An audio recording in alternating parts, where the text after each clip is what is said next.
Esto es La Letra Chica en vivo, como cada lunes y miércoles a las 21 horas, y hoy queremos comenzar con una muy triste noticia que acabamos de recibir. La pantalla del canal está de luto. Nos acabamos de enterar del fallecimiento de la mamá de la directora de este canal, de nuestra compañera Alejandra Casablanca. Ha fallecido Beatriz Rodríguez en estos últimos minutos, hace un momento. De modo que, como les decíamos, la pantalla está de luto, por eso se ve la cinta negra en el rincón, asimismo en nuestros corazones, y le mandamos un apretadísimo abrazo a la negra Casablanca en nombre de todos los compañeros. Y me sumo al enorme abrazo a la negra, queridísima Casablanca. Comenzamos, Arazola, buenas noches. Buenas noches. Comenzamos con los temas de hoy a propósito de lo que es el conflicto en la ocupación y también de la ocupación del conflicto en la educación. Disculpen, momento especial. Y la ocupación de los liceos, vamos a tener el punto de vista de ADES Montevideo. Y también estuvo ayer el ministro Luis Alberto Heber, el ministro del Interior, en el Senado, pero estuvo en régimen de comisión general. Se viene una interpelación. Conversaremos con la futura miembro interpelante, la senadora del Frente Amplio, Silvia Nane, a propósito de responsabilidades políticas de resonados casos. Pero vamos a arrancar el programa con el análisis político de la mano del politólogo Óscar Botinelli, presidente de Factum. Buenas noches, Óscar. Gracias por estar. Buenas noches, Maite. ¿Qué tal? ¿Cómo estás? Un gusto estar contigo. Les recordamos que nos pueden escribir por WhatsApp al 092-374-089. Botinelli, en este periodo de gobierno se ha hablado de, y han ocurrido casos de corrupción, de clientelismo, abuso sexual, de menores, también espionaje. En este sentido, y antes de entrar quizás a algunos casos en particular, ante una mirada general, ¿esto impacta en la figura del presidente puntualmente, Luis Lacalle Pou? A ver, por orden. ¿Cuánto impacta en la opinión pública? Yo quiero ser prudente. Sí. Y hay que esperar las mediciones, porque nos ha pasado de creer que había gran impacto y luego el impacto inmediato es menor y después, mucho después, la acumulación de hechos, digamos, estalla. Entonces ahí es cuando se nota. Lo segundo es que hay un tema un poco peligroso, que es ver que hay un 10% del país que no tienen idea ni le interesa lo que pasa. De nada de la política. De política y de muchas otras cosas. Después hay otros porcentajes, bueno, se puede hacer muchos matices, pero era casi la mitad. Prácticamente no oye lo que pasa en el mundo político si no tiene algo que ver con lo que le afecta. No digo afecta a la persona como tal, pero digo, este año lo que hemos registrado como el hecho de más importancia en opinión pública fue la seguridad social, como hecho concreto. Y después como temas, bueno, la seguridad pública, que ya sigue creciendo y hoy es por encima de todos los temas económicos, salarios, jubilaciones, precios, ya todo eso sigue siendo muy fuerte, pero quedó apenas superado por seguridad pública. Y esas dos cosas concitan el grueso de la atención de la gente. Entonces, hay un tema de una distancia entre lo que son los hechos y el impacto en la opinión pública. Sí hay un impacto muy grande en la gente informada, ¿no? Y ahí el tema es que hay dos grandes segmentos que van a creer o no creer en función de la pertenencia o simpatía política. Por lo tanto, lo que importa es cómo impacta en el medio, ¿no? El presidente ha tenido una habilidad, es un juego que hace con un muy buen asesoramiento profesional de altísimo nivel y sin duda una cobertura muy grande de medios que son funcionales a esa estrategia, de siempre separarse personalmente él de los hechos que golpean a su gobierno. Fíjese que logró separarse bastante, nada menos que de lo que le caía a la persona que iba al lado de él. Incluso cuando declaró en su momento que era una persona de total confianza. Sí, pero luego tiene un manejo que determina que ya el caso Astesiano de una persona, bueno, ya últimamente usan desde el lado oficialista la expresión que se infiltró o que fue, no infiltrar, pero que fue desleal, que no correspondía a la confianza. Pobre el presidente, que quien lo rodeaba no cumplió en esa fe que le dio. Entonces, esto realmente hace que el impacto sea mucho menor que el que uno pueda suponer. Sin embargo, cuando uno mira indicadores, si bien la aprobación del presidente, que tiende más a ser un tema de imagen personal, es alta, la confianza es bastante menor. Y la intención de voto del Partido Nacional está bien, pero más o menos en los niveles de la elección pasada. Es decir, no ha capitalizado a favor. Digo, de alguna manera ha neutralizado los golpes. Pero si pensamos que hay una caída grande del Partido Colorado, quiere decir que no ha absorbido esa caída que tiene al lado, ¿no? Esto yo creo que es importante cómo veamos en marzo. Es decir, después que termina el año con toda esta andanada de cosas, viene el verano que sedimenta y uno diría, bueno, ahí tienen frío, uno tendría en frío Claro. el balance, el resultado, bueno, cómo quedaron las cosas, ¿no? En lo que refiere puntualmente al caso de Gustavo Penades, que recordemos estaba acusado de perpetrar 22 delitos vinculados a la explotación sexual de menores, uno incluso un niño de 9 años, ¿considera que esto puede tener consecuencias a la interna del Partido Nacional? ¿Y en qué sentido? Y por otro lado también, ¿qué impacto puede tener para el gobierno esto? Teniendo en cuenta lo que era la figura de Penades, los años que llevaba en política también. Bueno, a ver, el tema Penades en general tuvo impacto cuando comienza. Estoy hablando dentro del Partido Nacional, que es la pregunta que me hiciste. Sí. Cuidado, que hay otras cosas. Y el impacto mayor ocurrió respecto a ver, en enero, febrero y marzo, esto ocurre 3 días antes del comienzo de Semana Turismo. Esto me refiero la aparición de la denuncia, ¿no? Que empieza, ¿qué está pasando? Hasta ese momento venía un crecimiento muy grande del herrerismo propiamente dicho, lo que en Montevideo se llama la 71, el grupo que el gran articulador era Penades, cuyo secretario general es Heber, el presidente Luis Alberto Lacalle Herrera, que había acabado de lanzar el nombre de Laura Raffo. Y estaba en un gran crecimiento y una amenaza que el sector del presidente, es decir, la candidatura de Delgado, pudiera tener una competencia fuerte. Y ahí se produce un desarme, por lo menos un golpe muy duro a ese herrerismo, a ese 71, por la salida de Penades, por el golpe que recibe con las denuncias.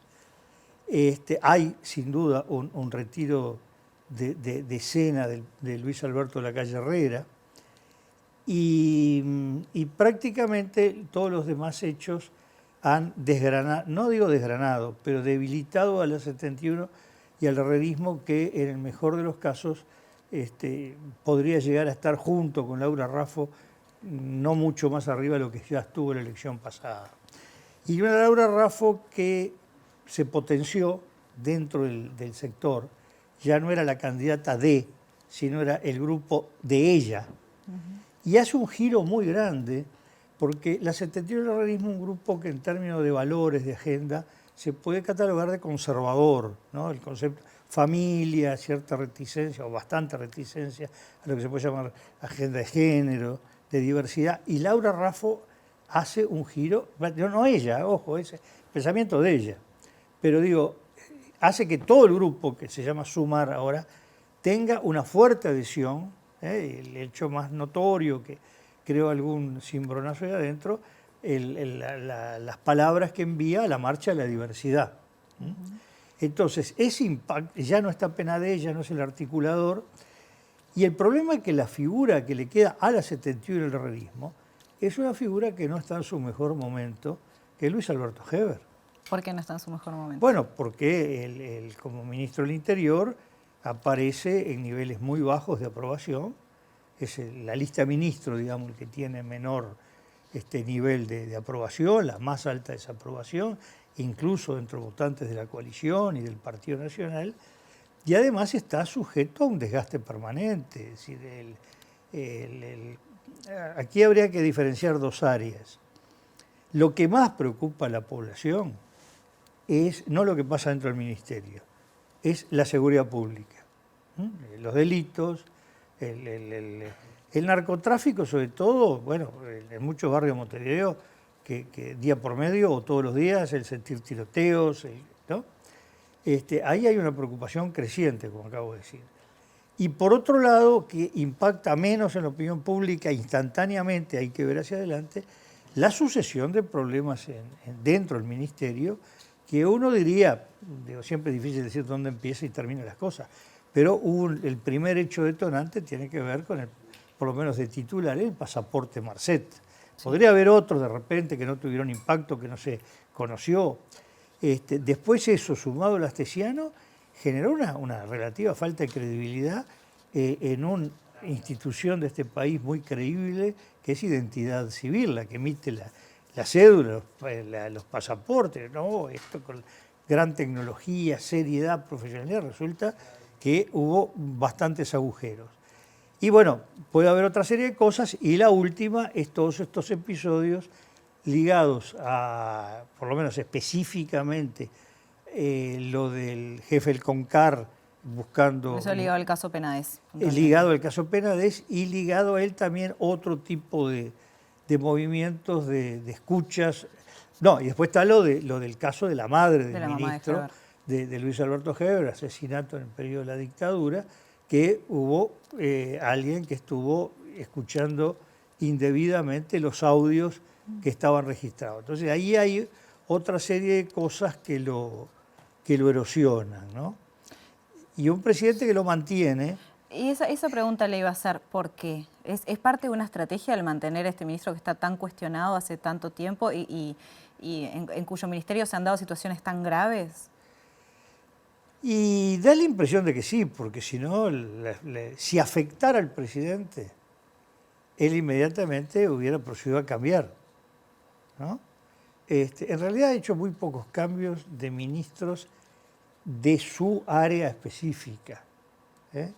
Es decir, el único prácticamente fue Bartol, sustituido por Martín Lema, al año y poco de gobierno. De otros partidos de la coalición sí han habido Claro, por eso digo, estoy hablando de él.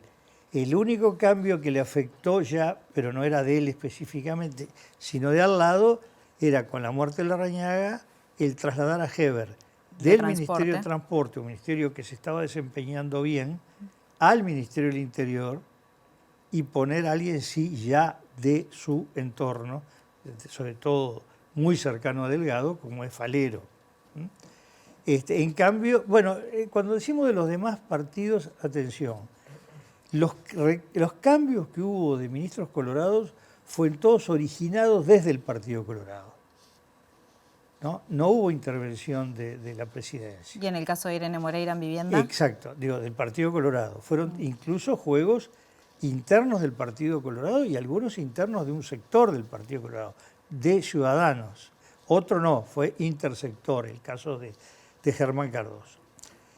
Y el caso de Irene Moreira sí es el único caso en que hay una intervención directa del presidente contra un ministro o una ministra, en este caso, de un partido asociado, ¿no? Pero no fue un gobierno que hiciera tantos cambios del juego del propio presidente con su propia gente, ¿no? Claro. En lo que refiere a los antecedentes en el Parlamento, porque se aplicó el artículo 115 en el caso de Penades, sí. ¿Es una situación extraordinaria o no? Sí. ¿Cómo sí, a ver, aclaremos, hay muchos institutos. El desafuero, que en realidad técnicamente es el 114 de la Constitución, es que no fue tratado así. Ahí hubo una cierta desprolijidad jurídica, que es declarar que hay lugar a la formación de causa. Ahí lo que se hizo fue votar el desafuero. El desafuero es la consecuencia de esa declaración. Es la primera vez en la historia del país en la Cámara de Senadores. En casi 190 años del Senado, el Senado se instala hacia fines de 1830, es la primera vez. Sí hubo algunos en la Cámara de Diputados. El 115, para de explicar, es el suspender o expulsar a un miembro de una Cámara por lo que se puede llamar desarreglo de conducta o inconducta o actos desprestigiantes, son muchos los enumerados, las enumeraciones que se hace, en la Cámara de Senadores es la tercera vez. La primera, que de hecho fue una expulsión, aunque fue muy confusa la resolución, que fue José Germán Araujo del Frente Amplio, enseguida de la Navidad de 1986. La segunda, la de Daniel Bianchi, en la legislatura pasada, pero fue suspensión, si no me equivoco, por 6 meses. Y luego esta, fueron 2 etapas. No, el 115 fue expulsión. La suspensión, no, fue suspensión y expulsión. Y en la Cámara de Diputados sí hubo algunos más. Yo diría que entre desafueros, expulsiones y suspensiones, en toda la historia del Uruguay, en los casi 190 años del Parlamento, no debe llegar o pasar de 10. Es decir, esto marca la excepcionalidad de lo ocurrido, ¿no? ¿Y cómo ve el manejo que hace la oposición en el marco de estos casos de corrupción, abuso sexual, de clientelismo, de espionaje? Bueno, ahí depende. El tema es, yo soy prudente en no hacer juicios mientras ocurren las cosas, porque uno no tiene los elementos suficientes y hay que esperar que decanten. Lo que yo observo, por ejemplo, en el caso de Heber, que mientras en la interpelación el tema estuvo centrado en un tema de alta sensibilidad me refiero cuantitativamente, es decir, la cantidad de gente que está pendiente del tema, estuvo centrada en la inseguridad pública, en el delito, en cómo están fallando muchos controles, en la explosión del narcotráfico, digamos. Ahora se ha centrado más en los falencias, errores, manipulaciones, como se quiera llamar, dentro del Ministerio del Interior. Y ahí la impresión mía es que tiene menos impacto que cuando se habla de lo otro. Es decir, impactan los sectores informados. Y hay que ver, bueno, también el sector informado es formador de opinión. Claro. Y por eso digo, a la larga puede impactar más. Esta interpelación que está pendiente, pues la Comisión General, el problema que tiene es que sirve, como sirvió, sí, fue el caso Marcet, me parece que fue, no, Comisión General. Creo que sí. No sé, uno de estos, que sirve por lo menos para el debate y el planteo público, pero no tiene resolución. Claro. La resolución la tiene un llamado a sala. Y el llamado a sala hay que ver por dónde va el Frente Amplio. Si lo va a centrar en los temas del manejo del Ministerio del Interior o en el tema de la seguridad pública. Y ahí es distinto la repercusión que puede haber en la opinión pública y también el resultado final. Porque, es muy claro que el Partido Nacional, el Partido Colorado, bueno, esto es en el Senado, no está el Partido Independiente. Partido Nacional y el Partido Colorado van a apoyar al ministro. El caso de Cabildo Abierto, que fue el autor, esto fue en la Cámara de Diputados, de la moción que tuvo incluso recortada, pero que el elemento central generó una, digamos, desaprobación o no aprobación o cuestionamiento del ministro, tuvo que ver con la seguridad pública.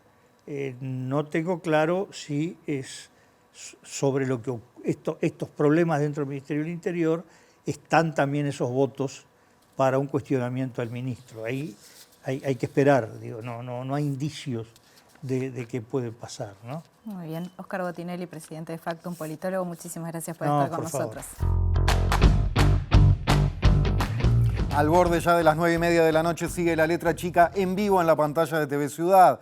Y seguimos con temas políticos porque el ministro del Interior, Luis Alberto Heber, compareció ayer en el Parlamento en régimen de Comisión General del Senado para dar explicaciones sobre el involucramiento de la policía en las investigaciones paralelas de las famosas investigaciones paralelas del caso de Gustavo Penades, imputado por 22 delitos sexuales. El Frente Amplio resolvió ayer no hacer preguntas y concentrarse en una futura interpelación que será aparentemente a comienzos de noviembre, ya lo confirmaremos. La comparecencia de Heber de ayer fue de un par de horas en las que se refirió a las derivaciones de la causa Penades, por las cuales, recordamos, fueron imputados Carlos Taroco, ex director del COMCAR y de la Oficina de Información Táctica del Instituto Nacional de Rehabilitación, por participar de un plan para entorpecer el caso, fundamentalmente para identificar a las víctimas protegidas, y del policía Federico Rodríguez, en idéntica situación, con idénticos objetivos, que ingresó al sistema de gestión de seguridad pública para obtener datos de las víctimas. Recibimos entonces por Zoom a la senadora Frente Amplista Silvia Nane en su condición de futura miembro interpelante del ministro del Interior Luis Alberto Heber, como decíamos, a principios de noviembre. Nane, buenas noches, gracias por recibir este contacto. ¿Qué tal? Buenas noches, ¿cómo les va? Bien, bien. Para empezar, ¿cómo valoró la presencia de Heber ayer en Comisión General del Senado? Bueno, el ministro en esta instancia de Comisión General, que de hecho no tiene ninguna consecuencia política, hizo lo que nos tiene acostumbrados a hacer. Él va y él se siente muy cómodo en la banca del Senado, y entonces va y plantea con todo su histrionismo un montaje en escena para hablar básicamente de lo que él entiende que tiene que ir a hablar. No es la primera vez que el ministro lo hace, él tiene así como una condición muy histriónica. Y ayer básicamente fue hablar de lo que él entendió que nosotros habíamos tratado de poner en la moción, aquello de que por acción u omisión entendíamos que el ministro tenía que renunciar. Y bueno, el ministro hizo su interpretación de la acción, su interpretación de la omisión, y en base a eso habló 1 hora y media en el Parlamento, gritando y diciendo que no gritaba. Y bueno, y dando, según él, no explicaciones, solamente información al Senado. Así que nosotros, que ya habíamos definido que el camino que entendíamos que íbamos a tomar era la interpelación, bueno, el ministro quiso ir en régimen de comisión general, lo recibimos, lo escuchamos y lo despedimos. Porque pidió él para ir en ese sentido, ¿no? Sí, pidió él para ir, bueno, a decir lo que él consideraba que nosotros queríamos escuchar. Fue una cuestión de interpretación del ministro. ¿La interpelación tiene fecha confirmada, Nane? No, lo que sí está confirmado es que, en principio, dentro de los acontecimientos que ha habido hasta ahora, viste que en este contexto los acontecimientos vienen un poco rápidos y un poco inesperados, pero en principio vamos a presentar la moción para la interpelación en la primera sesión extraordinaria de noviembre, eso corresponde al miércoles 1, y después el ministro fijará la fecha de comparecencia. Bien, no hay dudas a nivel político que se hará. No hay ninguna duda a nivel político. El ministro el martes también está citado a declarar en calidad de indagado por la causa de los pasaportes, del pasaporte que se le entregó a Marcet en la fiscalía. Así que, bueno, nosotros el miércoles vamos a presentar esta moción y él dirá entonces cuándo está en condiciones de ir al Senado, sí, en régimen de interpelación. Justamente mencionaba el caso del pasaporte de Marcet, está el tema, por supuesto, de Penades y de la búsqueda de identificar a las víctimas, de colaboración con su defensa, digamos, en ese sentido, una colaboración, por cierto, muy oscura. Y bueno, y hay otros casos como justamente en el que fue su propia madre víctima de los vinos envenenados, que hubo allí una filtración o una extracción de audios por fuera de la norma también. Todos estos casos y estas irregularidades, ¿serán el centro de la interpelación o el centro será la seguridad pública o un poco de las dos cosas? Me lo pregunto en función de lo que recién planteaba Botinelli en su análisis político y en las reverberaciones de todo esto en la opinión pública. Bueno, sí, el ministro tiene que dar bastantes explicaciones. Lo que pasa es que hasta el momento hemos venido como en una discusión respecto a lo que entendemos a veces por seguridad pública, que ha estado como muy basada en el aspecto cuantitativo, en cuántas cifras de un delito o de otro delito hay. Y a nosotros nos parece que tenemos que poder dar otro tipo de discusiones sin evadir las discusiones de la gestión, pero esa discusión ya se dio no hace tanto en la Cámara de Diputados, de donde el ministro salió sin el aval político de la Cámara de Diputados. Nosotros entendemos que ha habido, como tú bien lo mencionabas, una serie de hechos en los cuales la responsabilidad política del ministro no ha estado a la talla. Tú mencionabas hablábamos del tema del pasaporte de Marcet, donde justamente el ministro está declarando. Tenemos varios aspectos del llamado caso Astesiano, que dieron también, si ustedes lo recuerdan, en hechos donde terminaron investigados 2 senadores de la República, unos muchachos del Liceo 41, la ex pareja del presidente de la República. ¿Se acuerdan que había también ingresos no autorizados al sistema de gestión de la seguridad pública? Bueno, una serie de aspectos, aquellos 40.000 y pico de pasaportes que fueron hackeados, que nunca se terminó de determinar si el hackeo había sido interno o había sido externo, aquel acceso a la base de datos de identificación civil que tenía Astesiano desde el piso 4 de la torre ejecutiva con una computadora que le habían dado durante la pandemia. Y todo esto que terminó pasando, como tú bien hacías el resumen después, de el descubrimiento por parte de la fiscal de esta especie de causa de investigación en paralelo para poder dar con la identidad de víctimas que, recordemos, declaraban en calidad de identidad protegida, ¿verdad? En una especie de trama para colaborar con, como vos decías, con lo que se podría decir la defensa de Penadez. Fue más una especie en realidad, de tratar de identificar justamente a las víctimas, que de hecho cuando la fiscal identificó esa intención, inmediatamente confiscó el teléfono del ex senador Penadez. Así que hay varias cosas sobre las cuales el ministro tiene que dar explicaciones. Senadora, ayer Heber dijo que no se diga que la policía son 2 personas que actuaron ilegalmente. Esto referido al caso Penadez, ¿verdad? Y usted dijo, no nos cabe duda de que la policía actuó bien, nadie pidió la renuncia de la policía. Para hilar fino acá, ¿dónde está para usted la separación específica entre la responsabilidad policial y la responsabilidad del ministro, o el accionar policial y el accionar del ministro, desde el punto de vista de nuestra democracia y el funcionamiento de nuestras instituciones? ¿Dónde se traza una línea para hacer diferencias?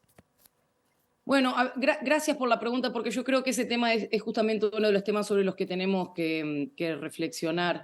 El Ministerio del Interior es una Secretaría de Estado con un alto contenido de confianza política y de responsabilidad política que el presidente de la República pone en su ministro, ¿verdad? En quien designa como secretario de Estado. ¿Y por qué digo que es un cargo eminentemente político? Porque digamos que el resto de la estructura del Ministerio del Interior, cuando hablamos de las reparticiones que tiene, de la parte del sistema carcelario, de la parte de la Dirección Nacional de Identificación Civil, incluso de la fuerza policial, cuanto más de la fuerza policial, son todos cargos técnicos que tienen su propia estructura de funcionamiento, pero quien le da la autoridad política para llevar a cabo la política pública y la gestión de la cosa pública es justamente la responsabilidad política del ministro a cargo. Digamos que lo que se transfiere es la gestión y no la responsabilidad política. La responsabilidad política siempre es del jerarca. ¿Por qué nosotros entendemos que el ministro no ha dado con la talla en esta responsabilidad política? Bueno, decíamos, por una serie de acontecimientos donde evidentemente lo que para nosotros es muy fácil de ver es que no hay una autoridad política que esté siendo seguida en el Ministerio del Interior, que esté siendo reconocida y que avale al ministro en su calidad de autoridad máxima. Y basta con recordar aquella conferencia de prensa que dio el ex senador Penadez en el Parlamento, y a los minutos nada más el ministro Heber salió a respaldar a su correligionario y amigo en una calidad totalmente personal, cuando en realidad su rol es ser el ministro del Interior, responsable de la seguridad pública de todas las uruguayas y todos los uruguayos, no solamente de sus correligionarios. Eso, Nane, perdón, ¿para usted eso es más grave que el hecho de que no se enterara de estas otras cuestiones como él alega? Para mí es una clara demostración de que el ministro, en ese caso, no supo distinguir su responsabilidad política como ministro del Interior de todas y todos los uruguayos que de lo que fue el respaldo a su amigo. Y lo que digo es, no es la primera vez que el ministro no asume su responsabilidad pública. Entonces, fíjate que cuando nosotros tuvimos el material aquel que nos dio la fiscal para que pudiésemos dirimir el desafuero del ex senador Penades, y cuando después miramos eso confirmado en la sentencia del Tribunal de Apelaciones, la fiscal dice, miren, hubo víctimas que quizá no declararon, que se sintieron amedrentadas, porque el ministro del Interior, que es en definitiva quien tenía que garantizar la investigación, es el brazo ejecutor de la investigación de la fiscal, respaldó a quien se sentía que era parte de una conspiración, de una víctima, en vez de respaldar a la víctima y dar las garantías a la víctima, que es lo que tiene que hacer, en definitiva, el ministro Ayer, del Interior. ¿él hizo alguna referencia a esto ayer? ¿Manifestó que hubiera sido un error? No, ninguna. Y realmente nos llamó mucho la atención porque yo te decía que cuando uno mira la sentencia del Tribunal de Apelaciones, la fiscal dice incluso que uno de los muchachos fue a denunciar a la comisaría y en la comisaría no le tomaron la denuncia, lo ingresaron como una constancia. Esa constancia policial no queda registrada en el sistema de fiscalías y después hubo un comisario que tuvo que corregir ese error. Y que algunos de los muchachos tenían miedo de ir a la comisaría a plantear sus denuncias porque decían, bueno, si el ministro del Interior está respaldando a quien nosotros vamos a denunciar, ¿qué queda para nosotras? Incluso la fiscal después dice, tuvimos que salir nosotros a la prensa a decir a los muchachos, vengan y denuncien en fiscalía, para que justamente esa cadena de denuncias después ocurriera y las víctimas se sintieran amparados en su derecho de acceso a la justicia, en definitiva. Y cuando uno mira un poco en perspectiva las cosas que después pasaron y que justamente en vez de proteger el derecho de las víctimas a su acceso a la justicia, lo que intentaron algunas de las personas bajo la responsabilidad del ministro fue montar una trama paralela para tratar de ayudar en ese esquema a quien está hoy imputado por 22 delitos de abuso sexual y explotación contra niños, niñas y adolescentes. Bueno, uno dice, la fiscal capaz que no estaba tan errada. Y entonces uno ahí se pregunta, ¿qué hubiera pasado si el ministro hubiese asumido su responsabilidad de ministro de todos en el momento que la tuvo que asumir? ¿Qué hubiese pasado si el ministro dice, miren, para mí es tan importante proteger a mi amigo, voy a dar un paso al costado de mi responsabilidad pública y me voy a dedicar a defender a mi amigo? Bueno, capaz que las cosas hubiesen sido distintas. Nosotros lo que queremos es exigir la responsabilidad política de todos estos actos, porque en definitiva terminan afectando a lo que es la vida de todas y cada uno de nosotros en el país cuando ponemos un pie fuera de casa. En una frase, senadora, porque ya no hay tiempo, pero ¿ya pensando a priori en pedir su renuncia o se ve durante la interpelación eso? Nosotros la renuncia del ministro ya la pedimos. Nosotros recuerden que planteamos una moción de censura. En esa moción de censura no hubo prácticamente nadie que hablara a favor del ministro, solamente el hoy senador Blas, suplente del ex senador Penades, pero no hubo nadie de la coalición que saliera a defender la gestión del ministro. Después, de verdad, lo que hicieron fue no levantar la mano ante la moción de censura, pero se ve que nadie tenía mucho para decir para defender la gestión del ministro Heber. Senadora Silvia Nane del Frente Amplio, muchas gracias. Retomamos el tema después de la interpelación, si así lo dispone. Perfecto, ahí nos estamos viendo. Un gusto y un saludo a toda la audiencia de TV Ciudad.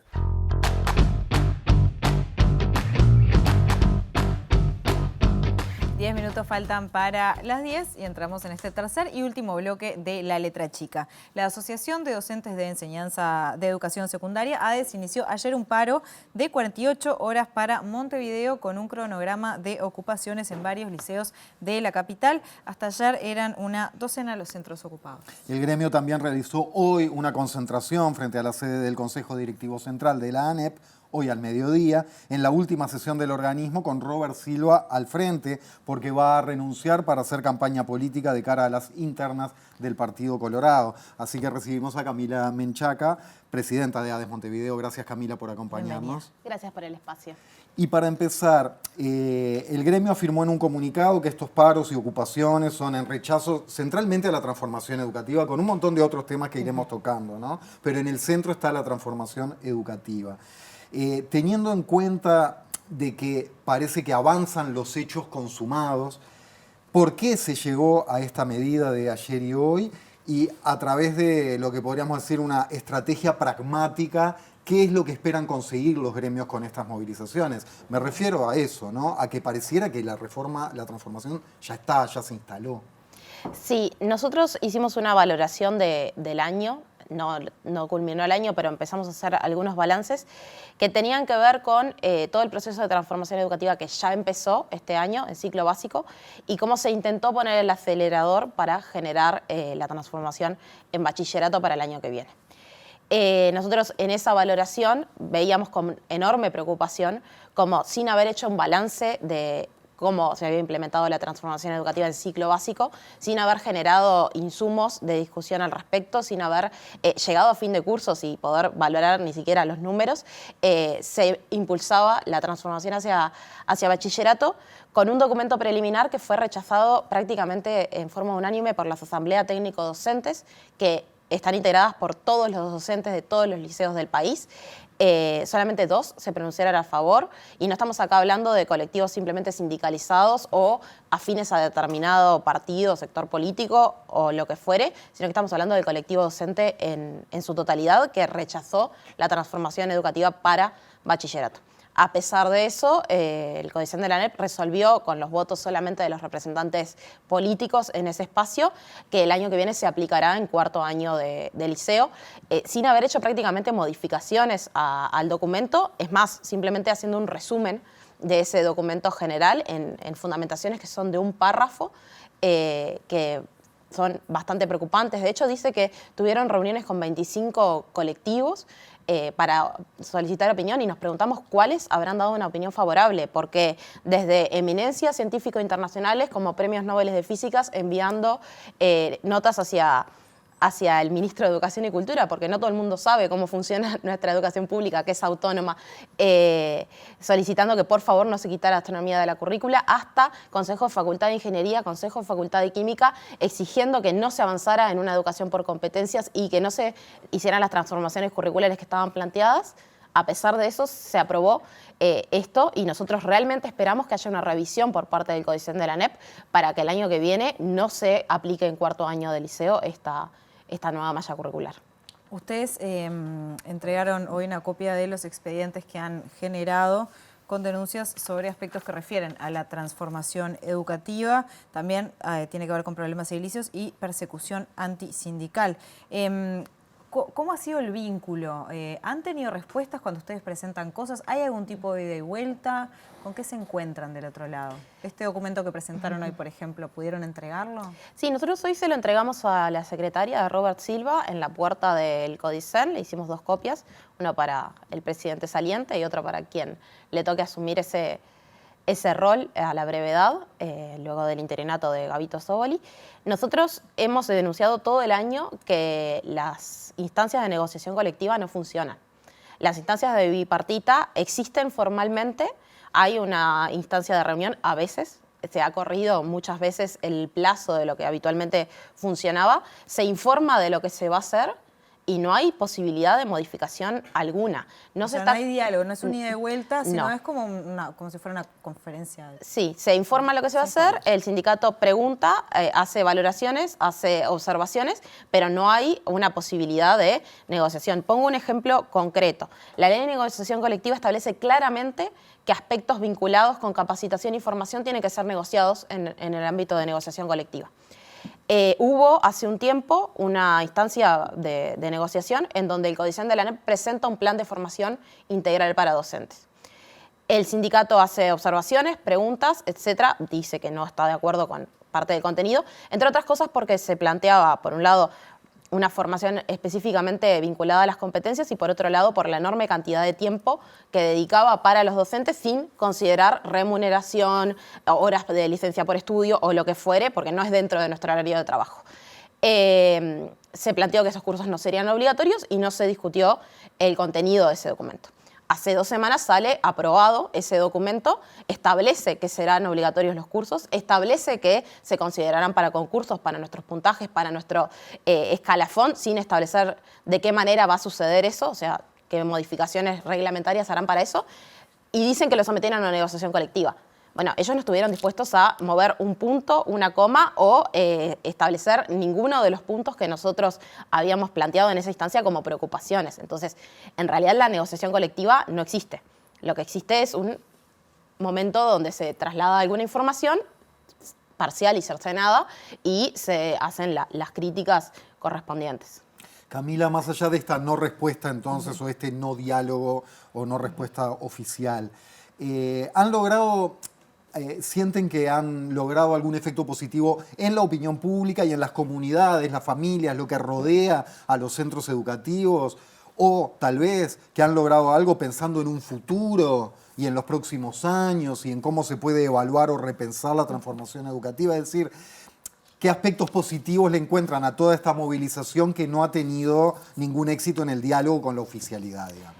Sí, algunas de las cosas que nosotros hemos planteado han logrado generar el suficiente rechazo a nivel común y popular que de alguna manera frenó la implantación de algunas cosas tan graves como podían haber sido. ¿En qué aspectos, por ejemplo? A modo de ejemplo, el escándalo que se genera en relación a la filosofía hace que de un primer borrador en donde prácticamente no existía, ahora haya algo. No es suficiente, por supuesto que no, y nosotros vamos a seguir denunciando. En un primer borrador establecía astronomía como optativa, ahora se aclara que esa optativa va a estar en todos los centros. O sea que ya nos dejan claro que todas las demás optativas no van a estar en todos los centros, por lo tanto es una falacia decir que ellos van a poder optar entre todo, porque están diciendo que la única que va a estar en todos los liceos va a ser astronomía, ¿no? Perdón, ¿y cuáles son otras materias que son optativas? Emprendedurismo, deporte, recreación, el debate y argumentación y debate, y cultura y patrimonio.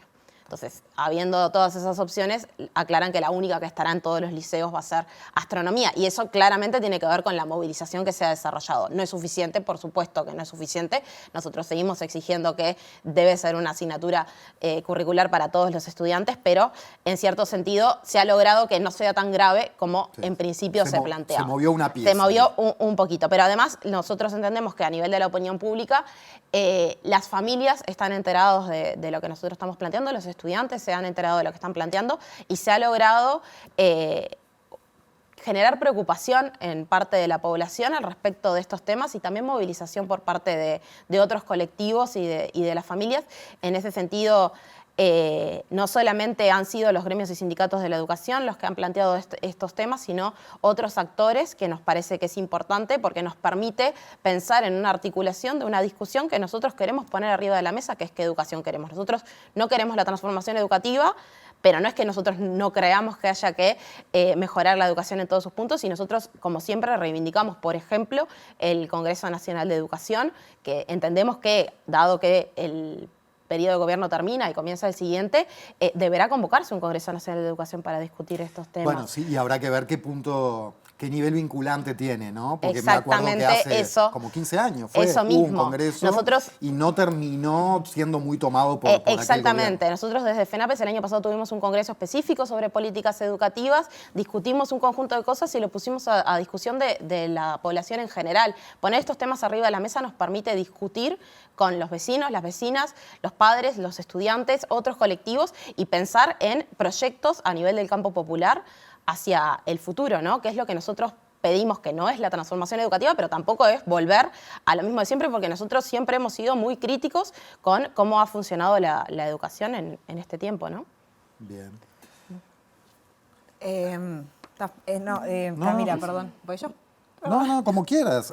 Estábamos con lo de... Nos queda pendiente lo del gremio del Zorrilla. Sí, ¿no? exacto, porque justamente cuando hubo un paro que realizaron los estudiantes del Zorrilla, que tuvo muchísima repercusión, se vieron muchos videos en redes, porque hubo un operativo policial muy grande, ¿no? Se vieron camionetas, muchísimos efectivos, material antidisturbios. ¿Cómo ven ustedes, por un lado, que los estudiantes y las estudiantes se movilicen de esta manera, que tengan como un compromiso con las cosas que quieren cambiar, y por otro lado, que la respuesta del Estado sea la que fue? Sí, en realidad se supone que dentro de la organización de la educación, la promoción de la participación de los estudiantes está en la ley, está en el Estatuto del Estudiante, incluso en el paralelismo con la Constitución, ¿no? La promoción de los derechos sindicales, en este caso gremiales. Entonces, siempre que los estudiantes tienen inquietudes, se movilizan y se preocupan por los temas, nos parece importante y positivo. Nos viene resultando profundamente desmedido hace mucho tiempo la forma en la que se responde con las fuerzas policiales contra los gremios estudiantiles que plantean que van a desalojar en forma pacífica y sin embargo hay operativos policiales gigantescos que vienen... En el IABA también pasó. En el IABA pasó exactamente lo mismo, operativos policiales que vienen de la mano de otras acciones de amedrentamiento que hemos denunciado, por ejemplo, cuando se plantea que los estudiantes van a ser identificados y van a ser llevados a tener instancias disciplinarias en donde posiblemente puedan tener sanciones, que eso en última instancia no sucede porque los colectivos docentes no hacen primar el estatuto del estudiante, que tiene el derecho de la agremiación y de la participación, o, por ejemplo, lo que sucedió hace poco tiempo, que las inspectoras empezaron a comunicarse con las directoras de los liceos exigiendo información sobre el funcionamiento de los gremios estudiantiles. ¿En qué quedó eso? Eso quedó con que las inspectoras hicieron las consultas y hubo direcciones que respondieron. Nosotros estamos obviamente analizando pasos a seguir en términos de posibles denuncias, pero ahí tenemos un problema, que es que está coartada la posibilidad de denunciar dentro de nuestro propio subsistema. O sea, yo no puedo denunciar a secundaria lo que está pasando en secundaria porque secundaria no está haciendo cumplir la norma como debería, ¿no? Entonces estamos apelando a otros mecanismos. ¿Ya están cursando denuncias por otras vías? ¿O Sí, ya hemos cursado una serie de denuncias sobre los aspectos que tienen que ver con el autoritarismo, la represión y la persecución contra gremios y sindicatos en la Institución Nacional de Derechos Humanos, en el Parlamento. Bueno, se hizo, por supuesto, esa denuncia grande hacia la OIT sobre nuestros derechos sindicales. O sea, son cuestiones que se están haciendo. Las propias familias incluso han denunciado ante la Institución Nacional de Derechos Humanos, porque estamos en una situación que es muy grave, en donde no se están cumpliendo las garantías que deben cumplirse en los procesos administrativos dentro de secundaria. Sí, tenemos el tema, hay mucho más para conversar. Sí, y, brevemente solo terminan estas 48 horas, movilización, ¿cómo sigue ADES? Sí, nosotros tenemos Próximos una pasos. asamblea prevista para el 18 de noviembre, donde vamos a seguir valorando la situación. También depende de cuándo nos manden a nosotros la propuesta de grupos para el año que viene. Ahí podremos tener que reunirnos quizás antes o después. Cuando manden el planteo, el instructivo para la elección de horas, también puede hacer que se mueva la fecha, pero en principio el 18 de noviembre nos vamos a reunir para seguir discutiendo estos temas. Camila Menchaca, presidenta de ADES Montevideo, muchas gracias por estar con nosotros. Gracias esta a ustedes noche. por el espacio. Muy bien, nos retiramos. Ya viene Sobre Ciencia a la pantalla de TV Ciudad, como todos los miércoles a esta hora. Gracias por acompañarnos, que descansen, nos vemos la semana que viene.